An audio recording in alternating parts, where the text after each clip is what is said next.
የሐሰት ዳኝነት አምላክ ሕይወት ሰጠን እንጂ ጥፋቱ ምንድነው?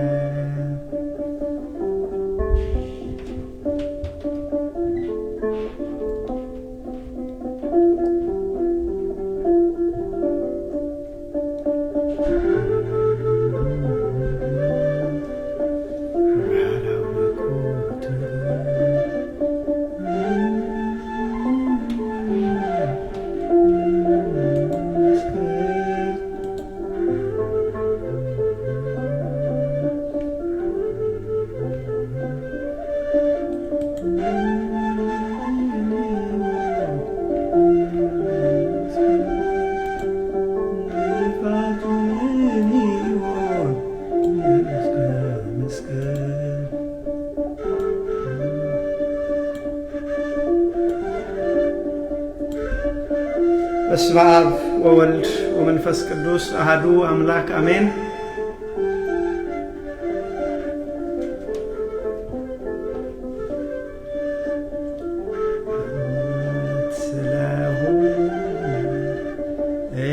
ኢየሱስ ክርስቶስ ዋለ በአደባባይ ሲሰደብ ሲከሰስ የሐሰት ዳኝነት አምላክ ወቀሰው። ሕይወት ሰጠን እንጂ ጥፋቱ ምንድነው?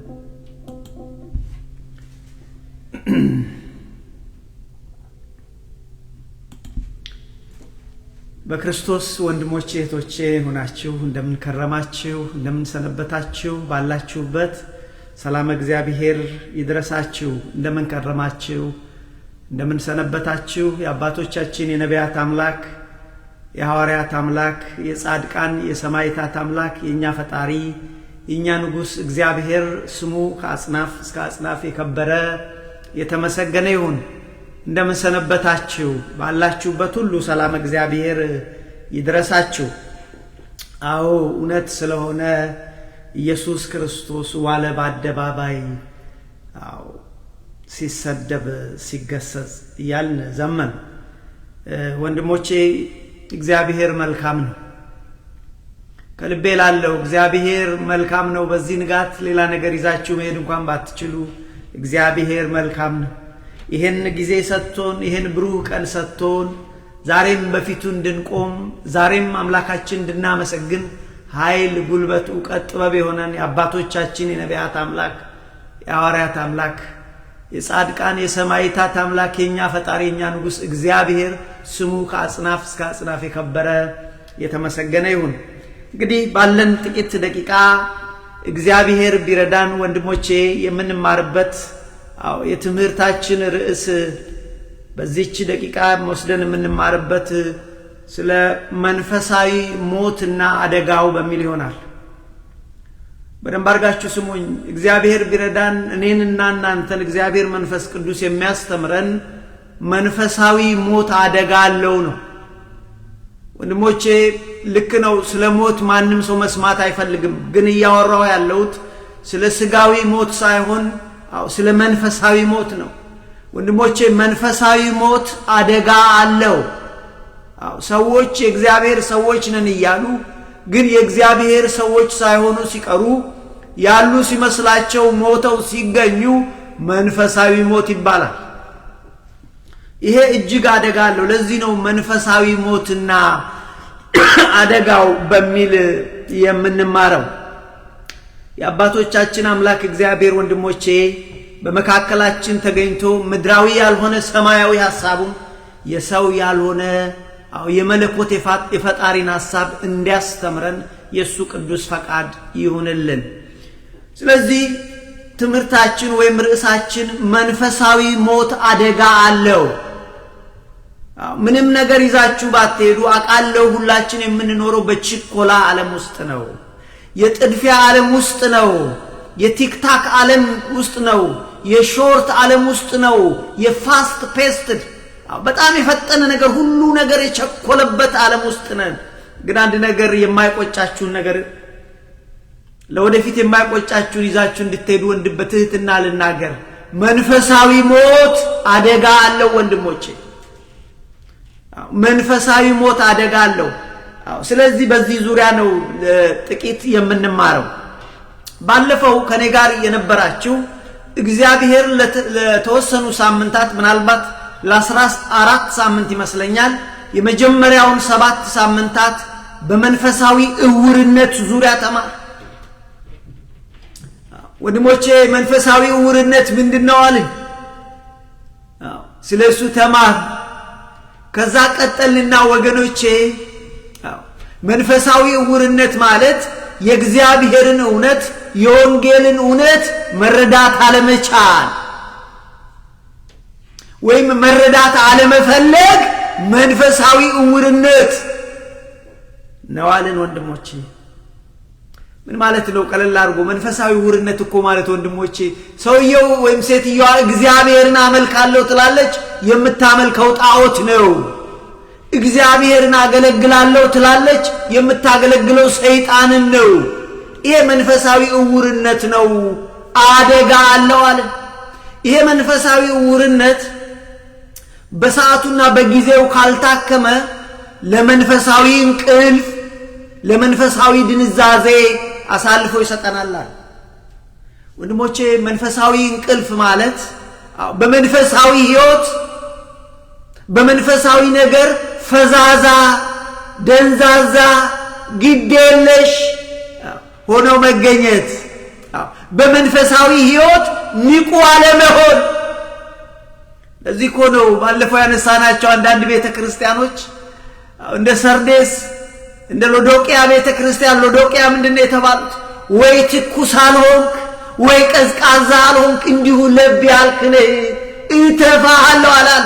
ስለዚህ መንፈሳዊ እውርነት ወንድሞቼ በጊዜው ካልታከመ ወደ መንፈሳዊ እንቅልፍ፣ መንፈሳዊ እንቅልፍ በሰዓቱ ካልታከመ ወደ መንፈሳዊ ሞት ይዞን ይሄዳል።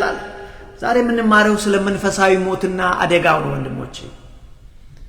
እነዚህ ነገሮች ምናልባት አንዳንድ ሰው ስለ ሞት መናገር ወይም ስለ ሞት መስማት አይፈልግም፣ ይገባኛል። እናንተ ብቻ አይደል፣ ሁላችን ሞትን አንድም ስለ ሞት ያለን ግንዛቤ የተሳሳተ ስለሆነ አያችሁ። እኔ ግን በተለይ ስጋዊ ሞትን ሳይሆን ትኩረት አድርጌ ብዙን በዚህ በሚቀጥሉት 7 ሳምንት የምንማረው በመንፈሳዊ ሞትና አደጋው። ወንድሞቼ እቺን ይዛችሁልኝ ሂዱ፣ በትህትና ልጠይቃችሁ። መንፈሳዊ ሞት አደጋ አለው። ስለዚህ ግን ወደ መንፈሳዊ ሞት ከመሄዳችን በፊት ምንድነው ሞት? እንደው የስጋዊ ሞት ጥቂት እንመልከተው እስቲ። ምንድነው ስጋዊ ሞት? ልክ ነው፣ ይገባኛል። በእኛ ባህል ስለ ሞት አይወራም፣ ሲመጣ ቢመጣ ይሻላል። ቅርብ ቀን አንድ በጣም ቤተሰብ የሆነች እህቴን በመንፈሳዊ ሕይወት በጣም በሳል ነች የምላትን ስለ ሞት አወራታለሁ እና ስለ ሞት ባካታ አወራረች። ለምን አልኳት። እንደ ክርስትና ምንድነው? ክርስትና እኮ እኔ ሲገባኝ ሞት አለ ሕይወት አለ ነው። ሕይወት አለ ሞት አለ አይደለም። ሞት አለ ሕይወት አለ፣ መሞት አለ፣ ከሞት በኋላ ሕይወት አለ እኮ ነው ክርስትና። ለዚህ ነው በተሰሎንቄ ምዕራፍ 4 ላይ ስለ ሞት ሲናገር ስለ ሞቱ ቤተሰቦቻችሁ ሐሳብ አይግባችሁ፣ ኢየሱስ ክርስቶስ እንደ ሞተና እንደ ተነሳ ካመንን በክርስቶስ አምነው የሚሞቱ ይሞታሉ ይነሳሉ የሚለው እኮ ለዚህ ነው ወንድሞቼ። ስለዚህ ሞት እንደዚህ ነው ብዬ ስላት አይደለም ግድ የለም ወንድሜ እስጢፋኖስ ስለ ሞት አታውራ አለች። ይገባኛል በተወሰነ ደረጃ። የወለድኳቸው ልጆች ቦታቸው ሳላስይዛቸው እኔም ሳልዘጋጅ ይመስለኛል። በዝግጅት እንኳን በመንፈሳዊ ሕይወት የምትታማ ሰው አይደለችም። ግን ቢያንስ ልጆችን አንዳንድ ቦታ ሳላደርስ መሞት አልፈልግም ነው። ግን በእኛ ባህል ትልቁ ነገር ኢቭን ስጋዊ ሞት ማውራት ስላይክ ታቡ። ስለዚህ ሞት ምንድነው ብለን ብንል ወገኖቼ ሞት የማይቀር ዕዳ ነው። ወንድሞቼ ሞት የማይቀር ዕዳ ታውቃላችሁ፣ የማይቀር በቃ የማይቀር ነው። ለምን አንዴ ሞተናል። መንፈሳዊ ሞት በኋላ መጣበታለሁ። በአዳም ምክንያት ሞት ገብቷል፣ ልናስቀረው አንችልም። በአዳም በኩል ሞት ገባ። ደስ የሚላችሁ ግን በሁለተኛው አዳም በክርስቶስ ሕይወት ተገኘ። እንዴት ደስ ይላል! ለዚህ ነው ስለ ሞት መረዳት ያለብን። አያችሁ፣ ሞት የማይቀር ዕዳ ነው። አያችሁ፣ ለዚህ ነው እንግዲህ ግን እግዚአብሔርን እናውቃለን የምንል ሰዎች እንኳን ሞትን እንፈራለን። ይገባኛል፣ በተወሰነ ደረጃ ብንፈራ ትክክል ነው አይደለም። ሞት ሩቅ አገር እኮ እዚች ካሊፎርኒያ ሂድ ቢባል ከቤተሰቦች የተለይቼ ለጊዜው ትንሽ ጭንቅ ጥብብ የሚል ነገር አለው። ማናቅበት ሀገር ነው የምንሄደው። በነገራችን ላይ ግን የሚገርማችሁ በእውነት ሞተው ክሊኒካሊ ዴድ ሆነው የተነሱ ሰዎች እንደገና እግዚአብሔር እድሜ የሰጣቸው ግን አንዴ ሞትን ቀምሰዋት አንዴ ክርስቶስን አይተውት። እኔ በህይወቴ ብዙ በዚህ ጉዳይ ላይ ጊዜ ወስጄ ለማየት ሞክሬያለሁ። ብዙዎቹ መመለስ አንፈልግም ነው የሚሉት። ስላልገባን ነው የሞት ነገር። እግረ መንገዳችሁን አንድ ነገር ላስታውሳችሁ። በእንግሊዝኛ ሞቶ ሲኦልንና ገነትን መንግስተ እግዚአብሔርን ያየ ሰው የሚል በዚህ በፌስቡክ ላይ ግቡና እዩት። ወደታች ስክሮል አድርጋችሁ አላቅም ከ10 ሳምንት በፊት አስቀምጫለሁ። ይሄ ሰው የሚለው ሞቶ ነበር። ከሞተ በኋላ ሲኦልን አየ። ከሞተ በኋላ ደግሞ መንግስተ እግዚአብሔርንም አየ ወይም ገነትን አየ። ከዛም በኋላ መመለስ አልፈለኩም፣ እባክህ ክርስቶስ መመለስ አልፈልግም አልኩት ነው የሚለው። ሞት እንደዚህ ነው ወንድሞቼ። እኛ ግን ባህል ሆኖብን ሞትን ከሚገባው በላይ እንፈራለን። የሚገርማችሁ ለእግዚአብሔር ሰዎች ግን እግዚአብሔርን ላወቁ ሰዎች የእግዚአብሔር ሐሳብ ለተረዱ ሰዎች ሞት ወገኖቼ የሚናፈቅ ነገር እንጂ የሚፈራ ነገር አይደለም።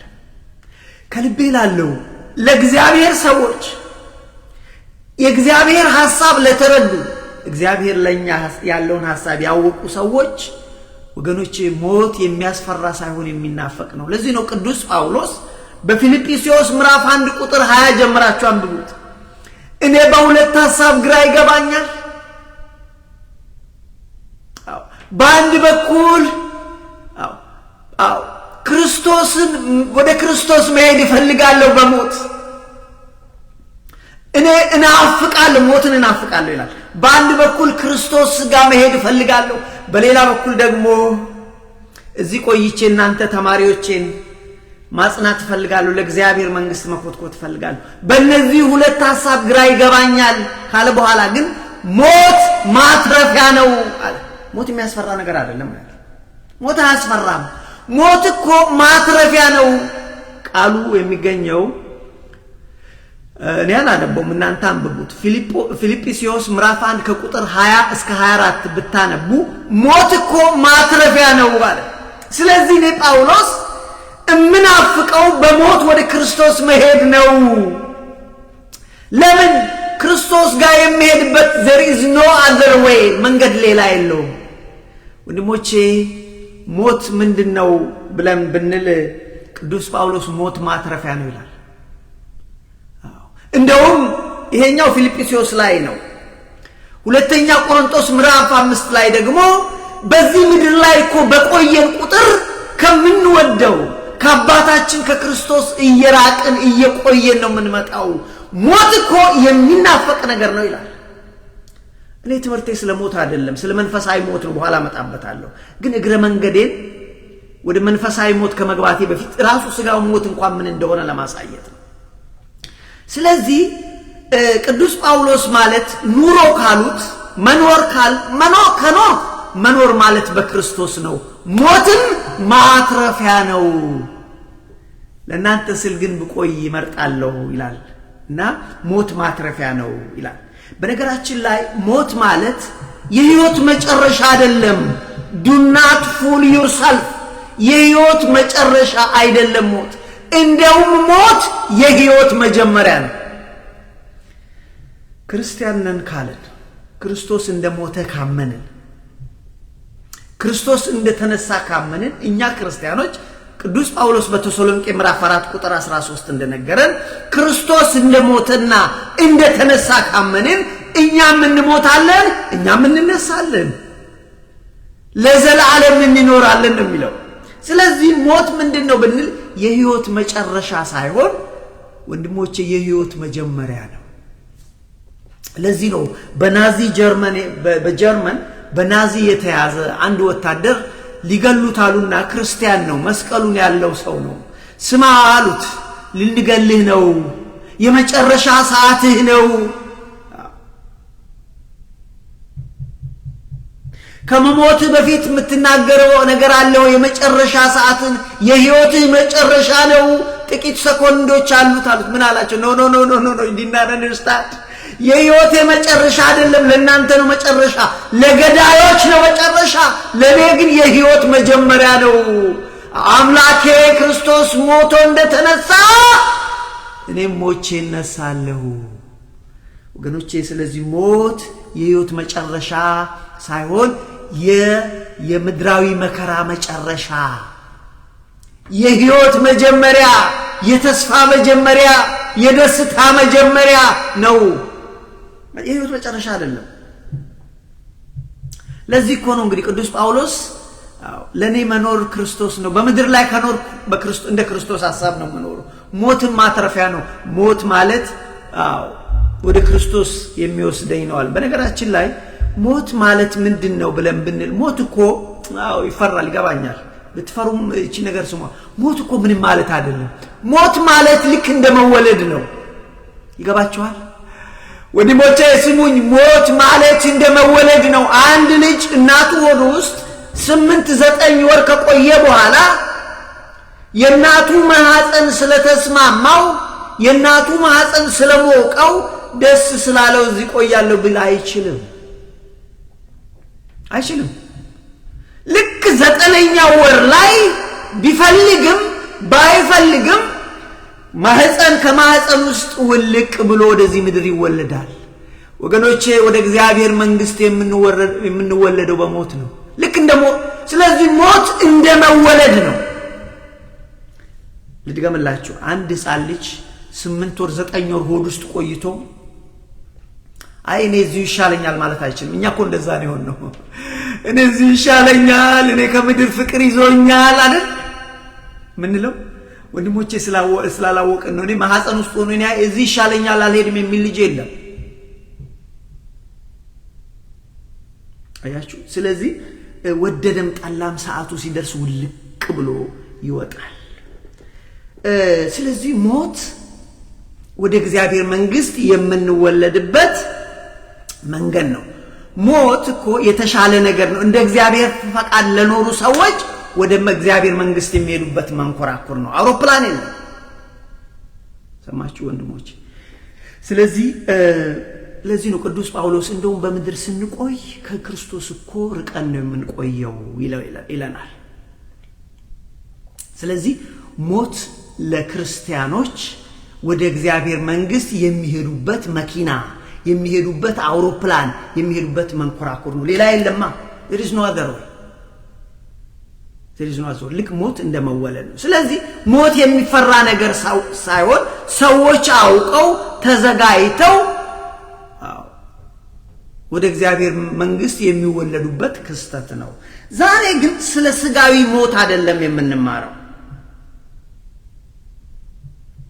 ስለ መንፈሳዊ ሞት ነው ወንድሞቼ መንፈሳዊ ሞት ነው የምንማረው ርዕሳችንም መንፈሳዊ ሞትና አደጋው በተለይ ስለ መንፈሳዊ ሞት ምልክቶችና መንስኤዎች መንፈሳዊ ሞትን የሚያመጡ ነገሮች ምንድናቸው ይሄ አደገኛል ምልክቶቹ ምንድናቸው መፍትሄው ምንድነው ብለን እናያለን የአባቶቻችን አምላክ እግዚአብሔር ይርዳን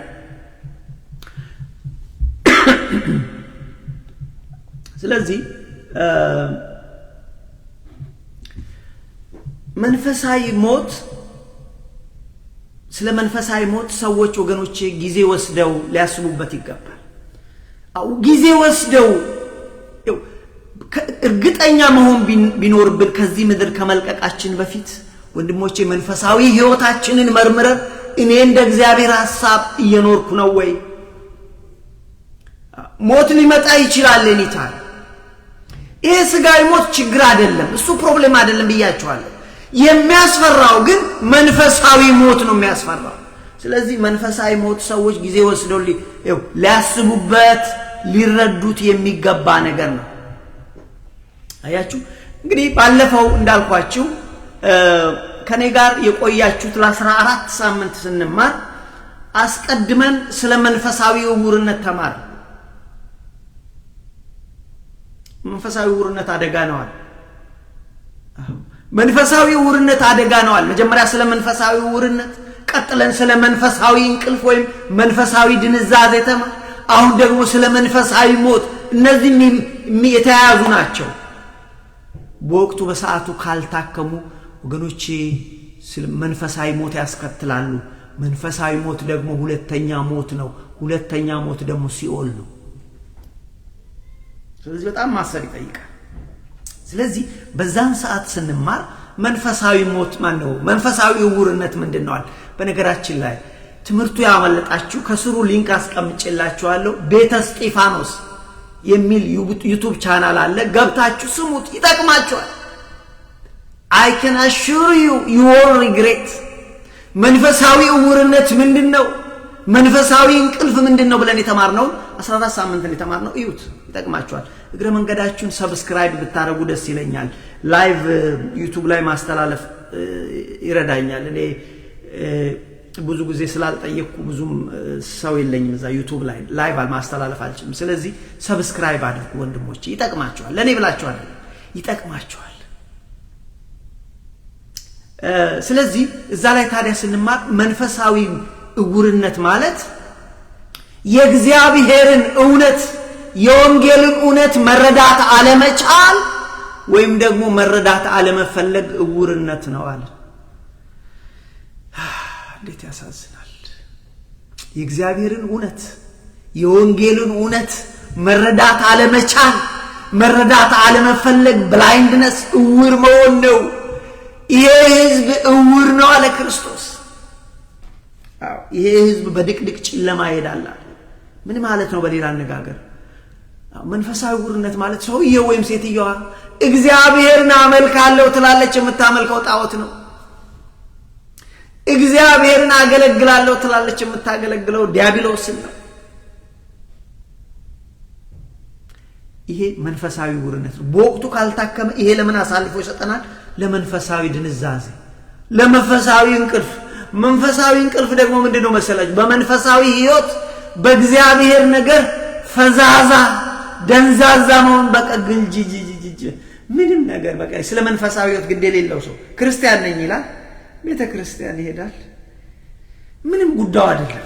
ስለ እግዚአብሔር ሲነገርም አይሞቀው አይቀዘቅዘው፣ ግድ የለሽም።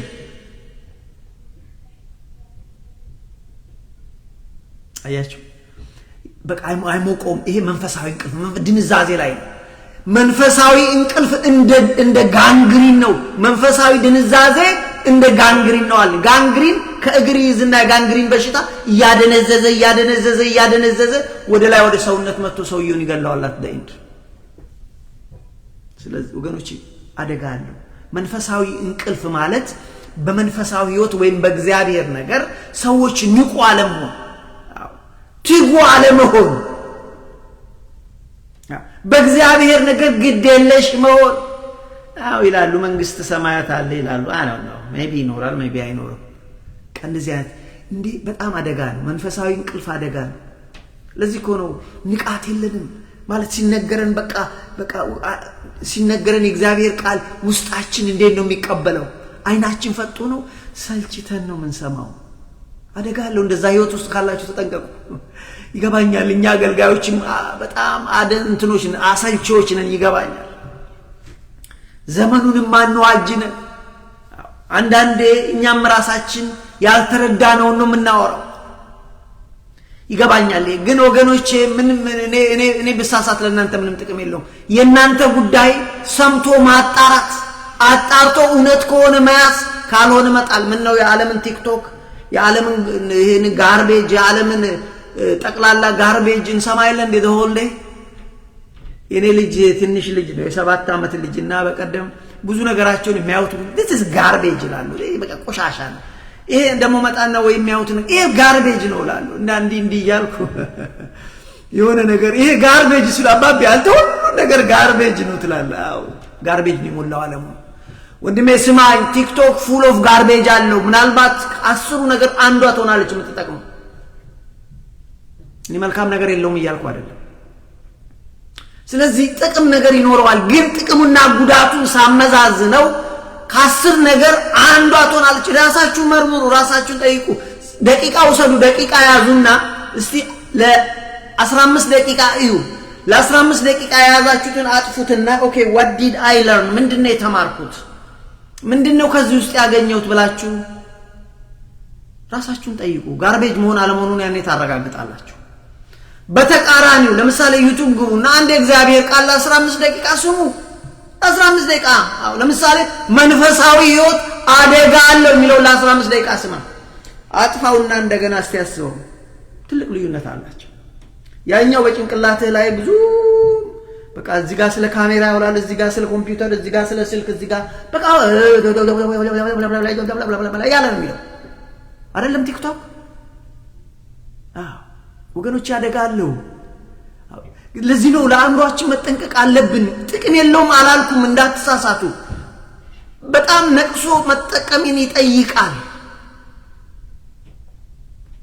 ስለዚህ ወገኖቼ መንፈሳዊ ድንዛዜ እንደዛ ነው ብለን ስለ መንፈሳዊ እንቅልፋን ምን አለን?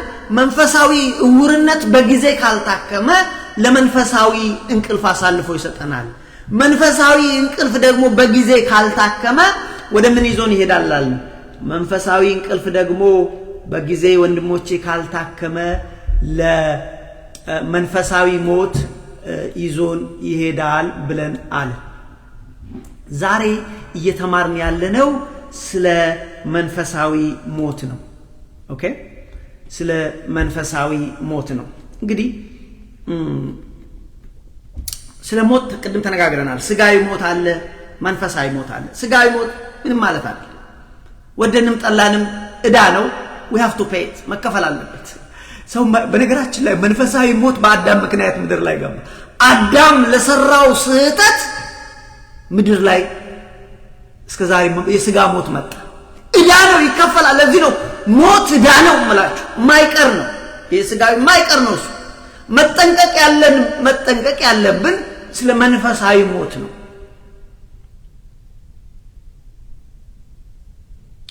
ወንድሞች ስለዚህ ስጋዊ ሞት ቅድም እንዳልኩ ስጋዊ ሞት ምንም ማለት አይደለም።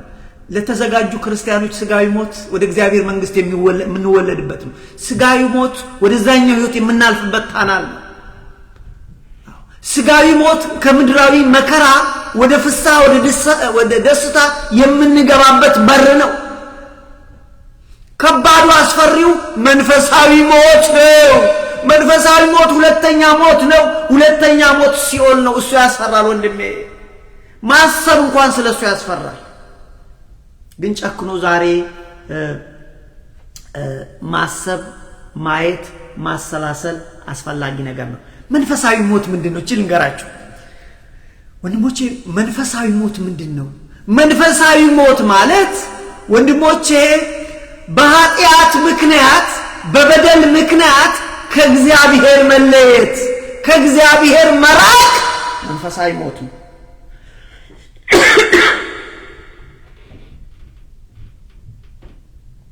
ልድገምላችሁ። መንፈሳዊ ሞት ምንድነው? መንፈሳዊ ሞት ማለት በኃጢአት ምክንያት በበደል ምክንያት ከእግዚአብሔር መለየት፣ ከእግዚአብሔር መራቅ፣ ከፈጣሪ መራቅ መንፈሳዊ ሞት ነው።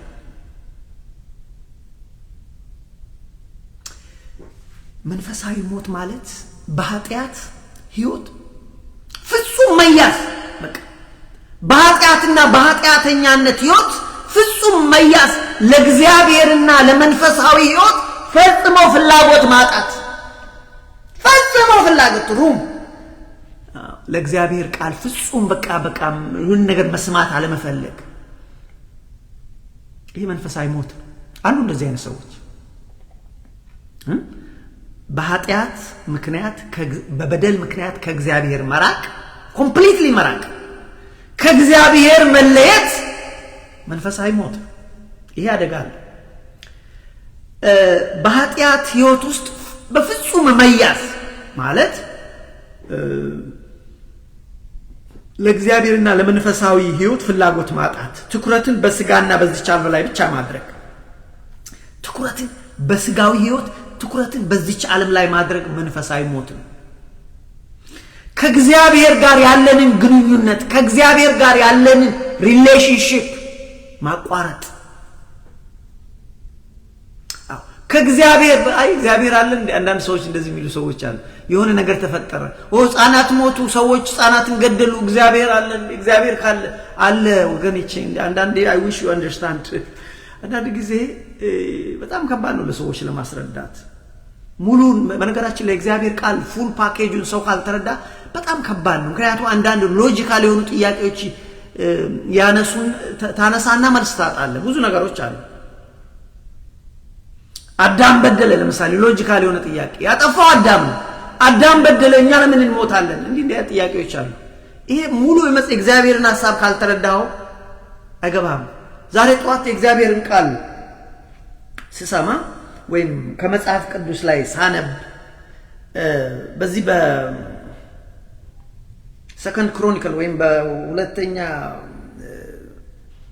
መጽሐፍንት ላይ ዳዊት በደለ አባታችን ዳዊት እግዚአብሔር ያላለውን የህዝብ ቆጠራ እንዲደረግ አደረገ የሰራዊት ቆጠራ መደረግ አልነበረበትም ከዛ በፊት የዳዊት ጋሻው እግዚአብሔር ነበር በዛን ጊዜ እግዚአብሔር ነብዩን ልኮ እቀጣሃለሁ አለ ግን ምረጥ አለ ሶስት ምርጫ ሰጠ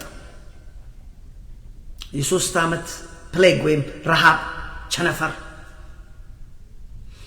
ያለ ብቻ ምርጫ ሰጠ ወይም ደግሞ የ3 ቀን ቅጣት እግዚአብሔር መልአክ ወርዶ ቅጣት እንዲያደርግ ምረጥ አለው ብቻ መረጠ ከሶስቱ ቅጣቶች አይ በሰው እጅ ከመውደቅ በእግዚአብሔር እጅ በወድቅ ይሻለኛል ስለዚህ ለ3 ቀን በእጅ ልቀጣ እግዚአብሔር መልአክ ወርዶ ከሰማይ ወንድሞቼ በእስራኤል ላይ በአንድ ቀን 70,000 ሰው ነው ያለቀው አሁን 70,000 ሰው አሁን ይሄንን ማነሳላችሁ አንዳንድ ጊዜ ሙሉ የእግዚአብሔርን ሐሳብ ካልገባን it is not logical ስለዚህ እግዚአብሔር የሚባል የለም 70,000 ሰው ለምን ያልቃል ያጠፋው ዳዊት ነው ትል ይሆናል ለዚህ ነው የእግዚአብሔርን ሐሳብ ሙሉ ፓኬጁን መረዳት የሚጠይቅ አዳም ነው ያጠፋው ለምን እኛ እንሞታለን እግዚአብሔር ካለ እነዚህ 300 ህፃናት በትምህርት ቤት ውስጥ ሲታረዱ እንዴት ዝም ይላል ስለዚህ ትልቁን ያመጣሁላችሁ ነገ ከእግዚአብሔር ፍጹም ግንኙነትን ማቆም በቃ እግዚአብሔር የለም ማለት ይሄ መንፈሳዊ ሞት ነው ሙሉ ትኩረትን በዚህ ዓለም ላይና ሙሉ ትኩረትን በኃጢአት ህይወት ላይ በስጋ ህይወት ላይ ማድረግ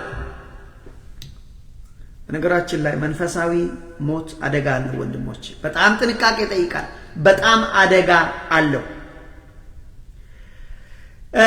ቅዱስ ጳውሎስ ስለ መንፈሳዊ ሞት ሲናገር ለኤፌሶን ቤተክርስቲያን በጻፈላቸው መልእክቱ ምዕራፍ 2 ላይ እናንተ የኤፌሶን ሰዎች ሆይ እነሱ ትኩረታቸው በሙሉ በኃጢአት ላይ አድርገው ስለነበረ እናንተ እኮ ባለፈው ድሮ የምትኖሩት የነበረው ድሮ የቀደመ ህይወታችሁ በሞት ውስጥ ነበራችሁ መንፈሳዊ ሞት ከእግዚአብሔር ርቃችሁ ከተስፋ ርቃችሁ ነበራችሁ አሁን ግን በክርስቶስ ተቀደሳችሁ አሁን ወደ እግዚአብሔር መጣ አሁን ላመጣ የፈለኩት ከእግዚአብሔር ተለይቶ መኖር ከእግዚአብሔር ጋር ያለው ግንኙነት ቶታሊ መቋረጥ አምላክ የለም ብሎ ማመን እግዚአብሔር የለም ብሎ ማመን መንፈሳዊ ሞት ነው ለምሳሌ ቅዱስ ጳውሎስ ምንድነው የሚላቸው ኤፌሶን ቤተክርስቲያን ሰዎች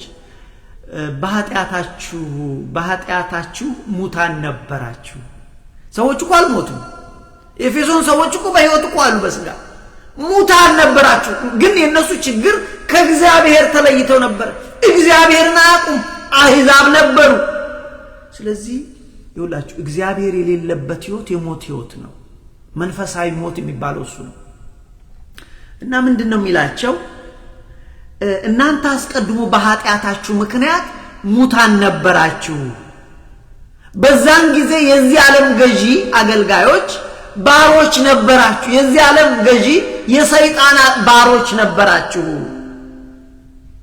ይቅርታ በፍጥረታችሁ በፍጥረታችሁ የቁጣ ልጆች ነበራችሁ ነበርን ይላል። በፍጥረታችሁ የቁጣ ልጆች ነበራችሁ፣ ሁላችን ነበርን። we all were under the judgment of God ማለት ነው። ልክ ነው። በአዳም ኃጢአት ምክንያት እኮ በብሉይ ኪዳን ሰው ሁሉ ከኃጢአት በታች ነበረ። ለዚህ ነው የክርስቶስ ትንቢት ሲነገር እኮ በጨለማ የሄደ ሕዝብ ብርሃንን አየ፣ በሞት ጥላ ስር ለነበሩት ብርሃን መጣላቸው። በሞት ጥላ ስር ሰው ሁሉ በሞት ጥላ ስር ነበረ። ይሄ መንፈሳዊ ሞት ነው። መንፈሳዊ ሞት በአዳም ምክንያት ገብቶ ነበር። ስለዚህ ሁላችን ወንድሞቼ በአንድ ወቅት በፍጥረታችሁ የቁጣ ልጆች ነበራችሁ። ይሄንን ያነሳውበት ነጥቤ መንፈሳዊ ሞት ማለት ከእግዚአብሔር ጋር ያለው ግንኙነት ሲቋረጥ ነው። ስለዚህ ቅዱስ ጳውሎስ እንደዚህ ይላቸዋል። ነገር ግን ይላል እናንተ በፍጥረታችሁ ሙታን ነበራችሁ፣ እግዚአብሔር ከትልቁ ምሕረቱ የተነሳ ከፍቅሩ የተነሳ በልጁ በኢየሱስ ክርስቶስ ሕይወትን ሰጠን ይላል። ይሄ እውነት ነው ወንድሞቼ፣ ሙታኖች ነበርን እኮ። ስለዚህ ያለ ክርስቶስ ሕይወት ሙት ነው። ያለ እግዚአብሔር ሕይወት ሙት ነው። ዛሬ ኢቭን ክርስቲያን ነኝ ብትል ክርስቶስ በቤትህ በሕይወትህ ካልነገሰ ሙት ነን። ክርስቶስ በሕይወታችን ካልነገሰ። ስለዚህ ምን አለ?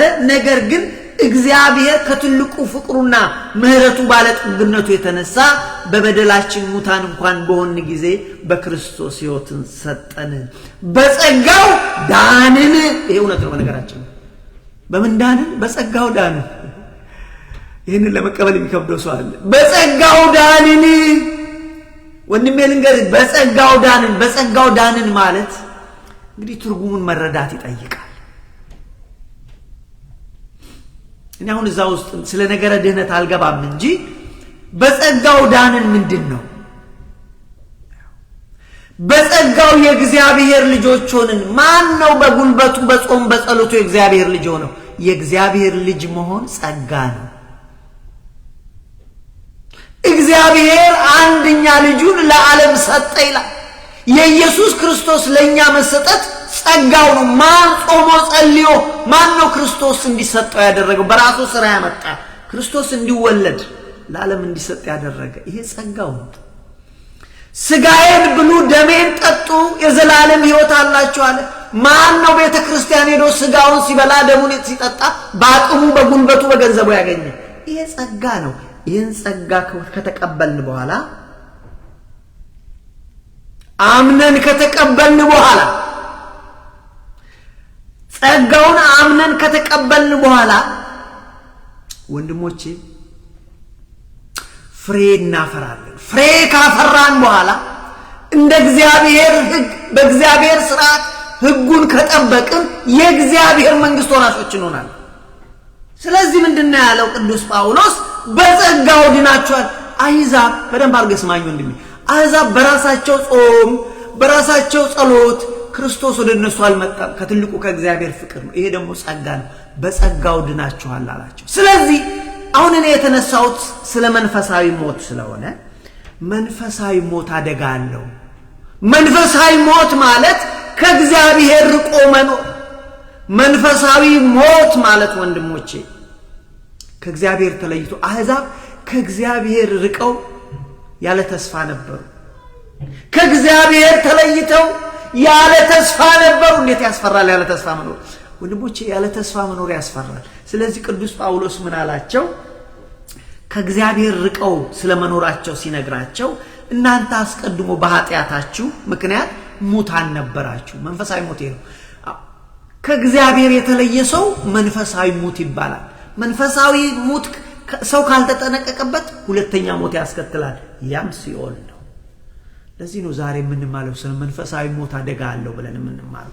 እናንተ አስቀድማችሁ በኃጢአታችሁ ምክንያት ሙታን ነበራችሁ፣ የዚህን ዓለም ገዢ ታገለግሉ የእሱ ባሮች ነበራችሁ፣ በፍጥረታችሁ የቁጣ ልጆች ነበራችሁ። የቁጣ ልጆች ነበርን። ነገር ግን ከትልቁ ከፍቅሩ የተነሳ ከምሕረቱ የተነሳ እግዚአብሔር ከትልቁ ፍቅሩና ምህረቱ ባለጠግነቱ የተነሳ በበደላችን በኃጢአታችን እንኳን ሙታን ሆነን ሳለን በክርስቶስ ሕይወትን ሰጠን። በጸጋው ድናችኋል። ጸጋ ማለት ይሄ ነው ወንድሜ። ክርስቶስን እግዚአብሔር የሰጠን በእኛ ጾም ብርታት፣ በእኛ ጸሎት ብርታት፣ በእኛ ስግደት ብዝታት አይደለም። እንዳትሳሳት። እግዚአብሔር ከትልቁ ፍቅሩ የተነሳ አንድ ልጁን ለኛ ሰጠ። ይሄ ጸጋ ነው። እሱም ብቻ አይደለም፣ እኛ ከእግዚአብሔር ተወለድን። በ40 ቀናችን በ80 ቀናችን ተወለድን። ይሄ ጸጋ ነው። ስለዚህ ቅዱስ ጳውሎስ ምን አለ? የኤፌሶን ቤተክርስቲያን ሰዎችን ምን አላቸው? በበደላችሁና በኃጢአታችሁ ሙታን ነበራችሁ። በእነሱም ይላል ምዕራፍ 2 ላይ ነው።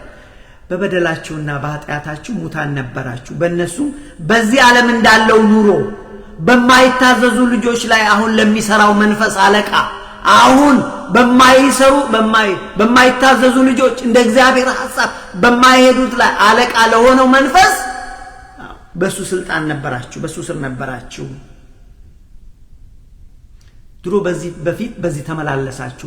በእነዚያም ልጆች መካከል እኛ ሁላችን ደግሞ የሥጋችንና የልቦናችን ፍቃድ እያደረግን፣ እኔም ጳውሎስን ጨምሯል፣ ሁላችን አሁን ራሱን በሥጋችን ምኞት በፊት እንደኖርን ነበር። እንደሌሎች ደግሞ ከፍጥረታችን ሁላችን የቁጣ ልጆች ነበርን። የአዳም ልጆች የቁጣ ልጆች ነበርን፣ ለፍርድ የተዘጋጀን ነበርን ካለ በኋላ ነገር ግን ቁጥር 4 ላይ ነገር ግን እግዚአብሔር በምህረቱ ባለጠጋ ስለሆነ ክብር ለሱ ይሁን፣ ከፍቅሩ የተነሳ ከምህረቱ የተነሳ ሁላችንም ከቁጣ ስር ነበር። ሁላችን ተፈርዶብን ነበር። ሁላችን ከሞት ጥላ በታች ነበር ክርስቶስ እስኪመጣ። ነገር ግን እግዚአብሔር በምህረቱ ባለጠጋ ስለሆነ ከወደደን ከትልቁ ፍቅሩ የተነሳ፣ ወንድሜ እግዚአብሔርን ፍቅር ባክ ተመልከት። ከወደደን ከትልቁ ፍቅሩ የተነሳ በበደላችን ሙታን እንኳን በሆን ጊዜ ከክርስቶስ ጋር ሕይወትን ሰጠን። በጸጋ ድናችኋል። ክብር ለእግዚአብሔር ይሁን። ያዳነን እግዚአብሔር ምስጋና ለሱ ይሁን። ስለዚህ ወገኖቼ ቅዱስ ጳውሎስ ምንድነው ያላቸው? ከእግዚአብሔር ጋር እናንተ ያለ እግዚአብሔር ነበራችሁ፣ ይሄ መንፈሳዊ ሞት ነው አለ። መንፈሳዊ ሞት ማለት ይህንን ያነሳሁት በኃጢአት ምክንያት ከእግዚአብሔር አንደኛ በፍጹም ከእግዚአብሔር ተለይቶ መኖር፣ ሌላው ከእግዚአብሔር ርቆ በኃጢአትና በኃጢአተኛነት ሕይወት መኖር። በቃ በኃጢአት ብቻ ኢንጆይ ያደረጉ እቺን ዓለም ብቻ ወዶ እግዚአብሔር የለም ብሎ የመንፈሳዊ ሞት ነው። ሌላው የእግዚአብሔር ሰው ነበር፣ ግን ግንኙነቱን ቶታል ማቋረጥ።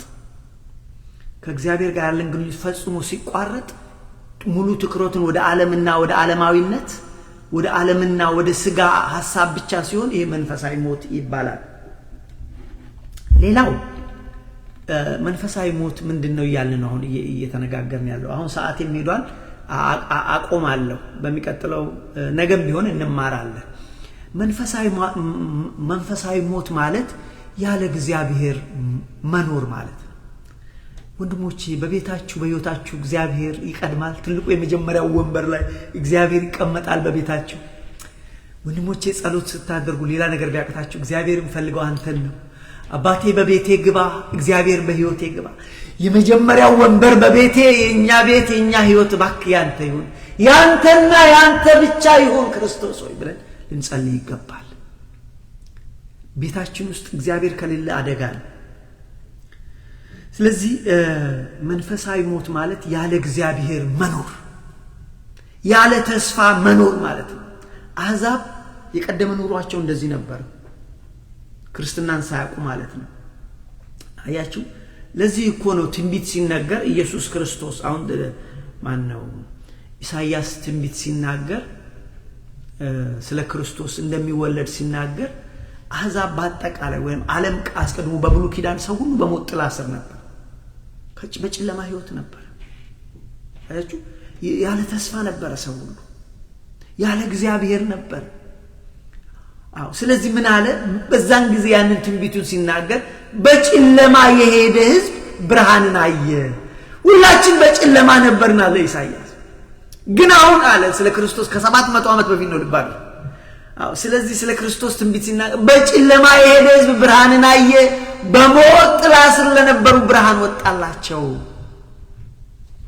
ስለዚህ ክርስቶስ ከመምጣቱ በፊት ኢቭን እነ ኢሳይያስ ቅዱሳን እንኳን የእግዚአብሔር ሰዎች እንኳን ጠቅላላ ተስፋ ቢስ ሆነው ነበር የሚኖሩት። መቼ ይሆን እግዚአብሔር እስከ መቼ ይያሉ እግዚአብሔር መቼ ነው ሰማይን ቀደህ የምትወርደው? ኢሳይያስ 65 ይሉ እግዚአብሔር እባክህ ሰማይን ቀደህ ውረድ፣ ጽድቃችን እንደ መርገም ሆነብን፣ ጽድቃችን እንኳን መርገም ሆነብን። ሰው ሁሉ በዚህ ህይወት ውስጥ ነበር። መንፈሳዊ ሞት በአዳም ምክንያት ወደ ምድር ገብቶ ነበር። ሰዓት እሱ ቦታ አልደረስኩም እንጂ መንፈሳዊ ሞት የገባው በአዳም ምክንያት ነው። ስለዚህ ቅዱስ ጳውሎስ ምን አለ? እንደውም ቆላሲስ ቤተክርስቲያን እናንተ ቆላሲስ ምእመናን ሆይ እናንተ እኮ በፊት ከእግዚአብሔር ፊት የተለያችሁ ነበራችሁ። አሕዛብ ይያሉ ከእግዚአብሔር ፊት የተለያችሁ ነበር፣ ሙታን ነበሩ ማለት ነው። በሕይወት አሉ እኮ በስጋ እኮ አሉ። ሰው አሁን እኔ ነጥቤ ሰው ያለ እግዚአብሔር ከኖረ፣ ሰው ከእግዚአብሔር ተለይቶ ከኖረ መንፈሳዊ ሞት ይባላል። ያለ እግዚአብሔር መኖር፣ ያለ ክርስቶስ መኖር መንፈሳዊ ሞት ነው ወንድሞች። ቅዱስ ጳውሎስ ስለዚህ ነው የቀደመ ህይወታቸውን የቆላሲስን ቤተክርስቲያን አስታውሶ ምን አላቸው? እናንተ ቆላሲስ ቤተክርስቲያን ሆይ እናንተ እኮ በፊት ከእግዚአብሔር ፊት የተለያችሁ ነበራችሁ፣ በክፉ ስራችሁና በክፉ ሐሳባችሁ የእግዚአብሔር ጠላቶች ነበራችሁ፣ በመንፈሳዊ ህይወት ኑሮ ውስጥ ኖሩ ነበር። አሁን ግን አላቸው ክርስቲያን ከሆኑ በኋላ አሁን ግን ከትልቁ ከእግዚአብሔር ፍቅሩ የተነሳ በክርስቶስ ሞት በክርስቶስ ስቅላት እግዚአብሔር ከራሱ ጋር እንዲሁ በጸጋው አስታረቃቸው። እንዲሁ አስታረቃቸው። እናንተ ስለሰራችሁት ስራ አይደለም። እናንተ እኮ የቁጣው ልጆች፣ ፍርድ የሚገባችሁ ልጆች ነበራችሁ እናንተ የቆላሲስ ምእመናን። አሁን ግን በክርስቶስ ሞት በስጋው ስቅላት እግዚአብሔር ከእርሱ ጋር ታረቀን። ነውርና ነቀፋ የሌለባችሁ ዛሬ ግን ቅዱሳን ሆናችሁ። ቅዱሳን ማለት ለእግዚአብሔር የተለየ ሕዝብ በክርስቶስ ደም ታጥቦ የእግዚአብሔር ልጅ የተባለ በመንፈስ ቅዱስ ማኅተም የተመታ ቅዱሳን ይባላሉ። ቅዱሳን የሚባለው ብዙ ትርጉም አለው። የእግዚአብሔር ባሮች፣ የእግዚአብሔር አገልጋዮች እመቤታችን ጨምሮ ቅዱሳን ይባላሉ። ይሄ አንዱ ነው። ቅዱስ ጳውሎስ ይባላል፣ ቅዱስ ማቴዎስ ይባላል። እነዚህ አንዱ ነው፣ አገልጋዮች። እንደገና እኔና እናንተም ቅዱሳን ነን፣ በክርስቶስ ደም የታጠበ ለእግዚአብሔር በመንፈስ ቅዱስ የተለየ ቅዱሳን እንባላለን። የቆላሲስ ቤተክርስቲያን ከዛ ፊት እኮ አሕዛብ ነበሩ። የቆሮንቶስ ቤተክርስቲያን ድሮ እኮ አሕዛብ ነበሩ። አው ከዛም በኋላ ግን የሮሜ ቤተክርስቲያን እኮ አሕዛብ ነበሩ። ከዛ በኋላ ግን ቅዱሳን። በሮሜ ለምትገኙ ቅዱሳን፣ በተሰሎንቄ ለምትገኙ ቅዱሳን እያለ እኮ የሚጽፈው ለዚህ ነው። በክርስቶስ ለተለዩ። መቀደስ ማለት ለእግዚአብሔር መለየት ማለት ነው። እና ቆላሲስ ምዕራፍ 1 ላይ ከቁጥር 20 ጀምራችሁ ብታነቡ እንደዚህ ይላል። ስለ እግዚአብሔር ምሕረትና እነሱ ግን አስቀድሞ በሞት ሕይወት ስር ስለመኖራቸው በሚናገረው አንቀጹ እንደዚህ ይላል። እዚህ ጋር አቆማለሁ ሰዓቴም ስለሄደ። እግዚአብሔር ከቁጥር 20 ላይ አንደኛ ቆላሲስ ምዕራፍ 1 ቁጥር 20 እግዚአብሔር ሙላቱ ሁሉ በእርሱ እንዲኖር በእርሱም በኩል በመስቀሉ ደም ሰላም አድርጎ በምድር ወይም በሰማይ ያሉትን ሁሉ ለራሱ እንዲያስታርቅ ፈቅዷልና። እግዚአብሔር አስታረቀ። እግዚአብሔር እናንተም ድሮ ነውረኞች፣ ድሮ መንፈሳዊ ሙታን የነበራችሁ፣ ድሮ በኃጢአት የነበረ እናንተም ነውርና ነቀፋ የሌለባችሁ ቅዱሳን አድርጎ። ዛሬ ግን እግዚአብሔር ቅዱሳን አደረገ። በፊት ግን አሕዛብ እኮ ናቸው። በክርስቶስ ስለተለዩ ቅዱሳን ተባለ። እናንተም ነውርና ነቀፋ የሌላችሁ ቅዱሳን አድርጎ በእርሱ ፊት ያቀርባችሁ ዘንድ በፊት የተለያችሁትን ከእግዚአብሔር የራቃችሁትን በፊት መንፈሳዊ ሙት የነበራችሁትን ማለት ነው በፊት ያልተለያችሁትን ክፉ ስራችሁንም በማድረግ በሐሳባችሁ የእግዚአብሔር ጠላቶች የነበራችሁ በሐሳባችሁ ጠላቶች የነበራችሁትን አሁን በስጋው ሰውነት ማለት በሞቱ በመስቀሉ በሞቱ በኩል አስታረቃችሁ ይሄም ተመስርታችሁና ተደላድላችሁት ከሰማችሁት ከወንጌል ተስፋ ሳትናወጡ በሃይማኖታችሁ ጸንታችሁ ጸጋውን ከተቀበልኩ በኋላ በሃይማኖት ፍሬ ማፍራት አለበት ጸጋውን ከተቀበልኩ በኋላ የእግዚአብሔርን ሕግ መጠበቅ አለበት ከዛ በኋላ የእግዚአብሔርን መንግስት ትወርሳለህ እግዚአብሔር የሰጠው ጸጋ አለ እዚህ ነው በጸጋ ድናችሁ ያንን እግዚአብሔር የሰጠውን ጸጋ ትቀበላለህ ፍሬ ታፈራለህ መንፈሳዊ ፍሬ ታፈራለህ ከዛም በኋላ እግዚአብሔርን ሕግ ትጠብቃለህ ከዛ እግዚአብሔር መንግስት ትወርሳለህ ወንድሜ ይሄም ተመስርታችሁና ተደላድላችሁ ከሰማችሁት ከወንጌል ተስፋ ሳትናወጡ በሃይማኖት ጸንታችሁ ብትኖሩ ባትኖሩስ ጸጋውን ካልተቀበለ ጸንተ ባትኖር ትወድቃለህ ጌታዬ አትቀልድ በሃይማኖት ጸንታችሁ ብትኖሩ ይሆናል ያም ወንጌል ከሰማይ በታች ባለው ፍጥረት ሁሉ ዘንድ የተሰበከ ነው ይላል እና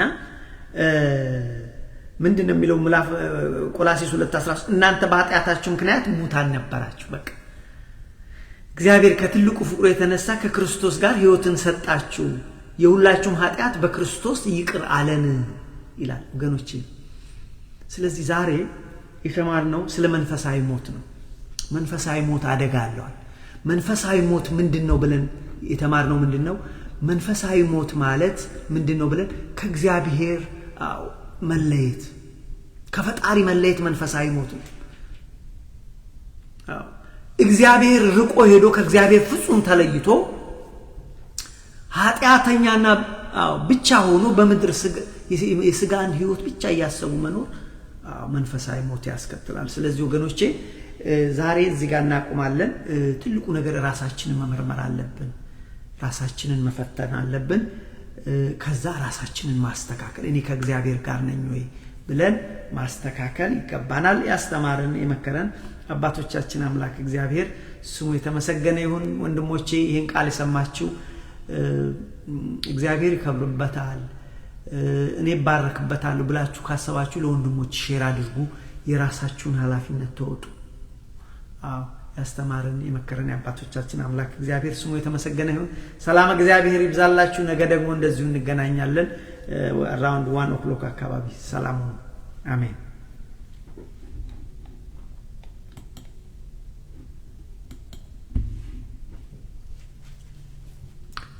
ሰላም እግዚአብሔር ይብዛላችሁ